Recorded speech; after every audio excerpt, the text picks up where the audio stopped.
పద్మశాలి మిత్రులారా అందరికీ నమస్తే. నేను మీ వాస్తవ లక్ష్మణ.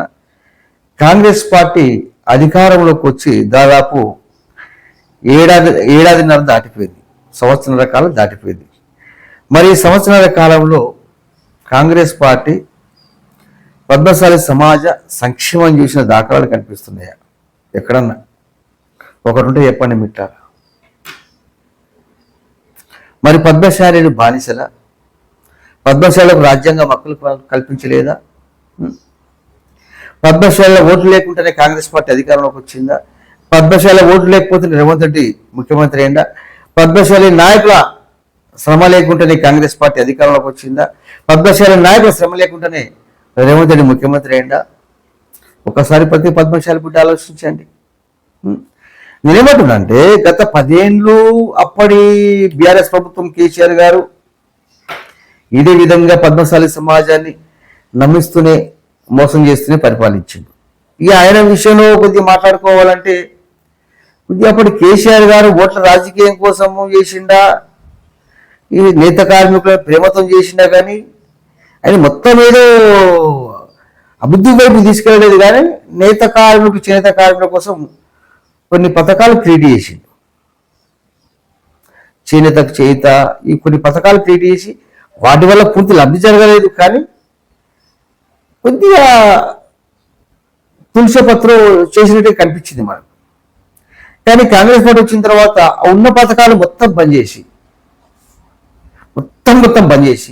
ఒక 40-50 మంది చావులకు కారణమై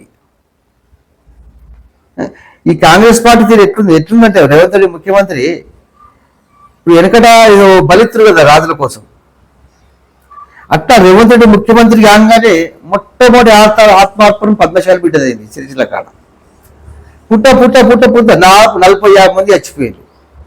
కనీసం పట్టించుకునే దాఖలు కనిపించలేవు, కనీసం పరామర్శించే దాఖలు కనిపించలేదు. నష్టపరిహారం ఇవ్వాలన్న ఆలోచన ఏమాత్రం కాంగ్రెస్ పార్టీలో కనిపించలేదు.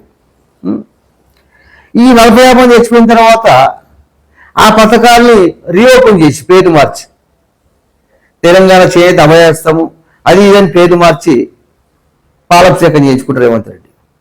మొన్నకు ఒక పోస్ట్ వచ్చింది, నేతన్నకు వెనుదన్నుగా రేవంత్ అన్న సర్కార్ అని ఒక పోస్టర్ కాంగ్రెస్ వాళ్ళు పెట్టుకున్నారు. ఎట్లుందంటే సిగ్గులేదా జీడిగింజ అంటే జీడిగింజ అన్నదట, నేను అలాగే ఉంటే నాకేసి అన్నదట. అట్లుంది కాంగ్రెస్ పార్టీ పరిపాలన తీరు. అని చేనేతలకు సంక్షేమం లేకపోయే, పద్మశాలకు సంక్షేమం లేకపోయే, పోనీ పద్మశాలి నాయకులకు పదవులు లేకపోయా. ఏది పద్మశాలి కార్పొరేషన్ చెప్పగలరు రేవంత్ రెడ్డి? వచ్చిందా పద్మశాలి కార్పొరేషన్? ఎక్కడుంది ఆఫీసు? నాయకులు ఎవరు? పద్మశాలి కార్పొరేషన్ చైర్మన్ ఎవరు? ఏది టెక్స్టైల్ కార్పొరేషన్, ఏది చేనేత కార్పొరేషన్? అయితే పదవులు లేకపోయే, మొదటి ఎన్నికల్లో ఆ ఎమ్మెల్యేగా అవకాశం ఇవ్వకపోయే, నేత కార్మికులు తెచ్చుకోగా ఇవ్వబట్టే మనం నిశ్శబ్దంగా కూర్చోబడుతుంది.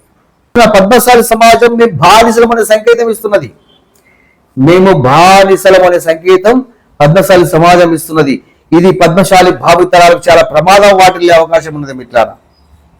ఎట్లా అనిపిస్తుంటే గద్దరన్న ఒక పాట రాసి బతుకున్నప్పుడు బానిసలాలేని ఆ పాట పద్మశాలి సమాజం కోసమే రాసినట్టు. జాగో పద్మశాలి సమాజం, జాగో. కాంగ్రెస్ పార్టీ ఇదే విధంగా ఉంటే ఖచ్చితంగా పద్మశాలి సమాజం కాంగ్రెస్ పార్టీని బహిష్కరించిన నాడు 3 పార్టీలు ఇచ్చబోసుకుంటాయి. రాబోయే అసెంబ్లీ ఎన్నికలలో పద్మశాలి సమాజానికి పెద్దపీట వేస్తాయి. ఆలోచించు పద్మశాలి.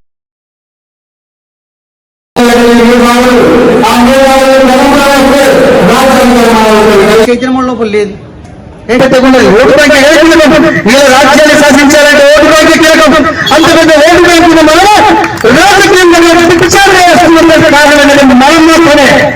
అందుకోసం మా పిక్చర్ కాదు, శాసించే స్థాయిలో ఉంటాం. మనం ఏ రాజకీయాలు భిక్షమర్పణ అవసరం లేదు, రూల్ చేస్తాం, శబ్దం చేస్తాం. ఆ శబ్దం ఎట్లుండాలంటే